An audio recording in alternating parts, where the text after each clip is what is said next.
नवरा बायकोला म्हणाला की तुझ्यापेक्षा तर मीच सुंदर आहे. बायकोने विचारलं कसं काय?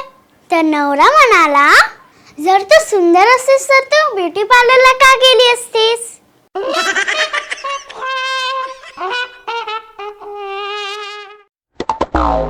एक दिवशी संजा शाळेत उशिरा आला. बाईंनी विचारलं, संजा, आज शाळेत आला 1 तास उशीर झाला तुला. त्यावर संजा म्हणाला, बाई काय सांगू, घरी आई आणि बाबांचं भांडण चालू होतं. त्यावर बाईंनी विचारलं, अरे संजा, आई बाबांच्या भांडणाचा आणि उशीर येण्याचा काय संबंध? त्यावर संजा म्हणाला, काय सांगू बाई, माझी एक चप्पल आईच्या हातात, दुसरी चप्पल बाबांच्या हातात, तर मी कसा येणार?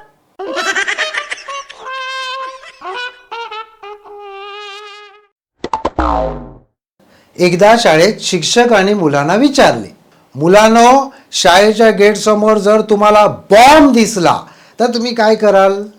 तर बंड्या म्हणाला, सर, मी 1 तास वाट बघेना. जर कोणी नाही ना आलं तर सरळ मी तो बॉम्ब माझ्या हातात घेईन आणि स्टाफ रूममध्ये घेऊन येईन, सरळ तुमच्या हातात देईन. नियम म्हणजे नियम.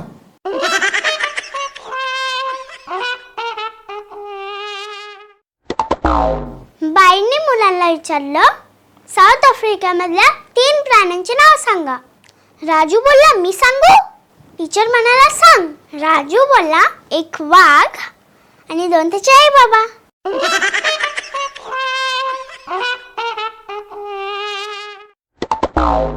संजा मंग्याला म्हणाला, अरे वा मंग्या, नवीन फोन? मंग्या म्हणाला, अरे माझा नाही रे, माझ्या गर्लफ्रेंडचा आहे. संजा म्हणाला, काय, तू गर्लफ्रेंडचा फोन घेऊन आला? मंग्या म्हणाला, अरे काय करू, सारख्या सारखं माझं डोकं खात होती. तू माझा फोनच उचलत नाही. शेवटी उचलला आणि आलो घेऊन.